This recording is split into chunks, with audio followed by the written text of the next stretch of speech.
Hello guys, welcome back to my how-to channel. In today's video, I'm going to show you how to join Roblox links on mobile Discord.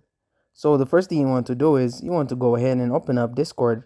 Okay, and now you want to go ahead and find the link to a private game that you guys could actually join. Alright, so here's the link that I have right over here. So if you were to actually get a link, then all you need to do is you need to press on it just like so. Then go ahead and press on visit site just like so. Then it's going to open up Roblox automatically. It's going to log you in, and then from here you're able to go ahead and play the private game.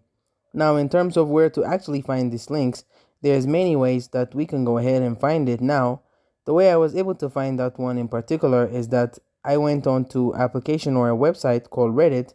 So I recommend that you guys look up Roblox private server links over here, and then there's a bunch of different options, and I really recommend using like Reddit over here. For example, whenever we do click on this link, it's going to give us a bunch of links that we can go ahead and actually join, which is honestly pretty cool. And a lot of times people also upload Discord servers as well, where you can go ahead and join that and get even more Roblox links as well. So that's it. Thank you guys for watching this video.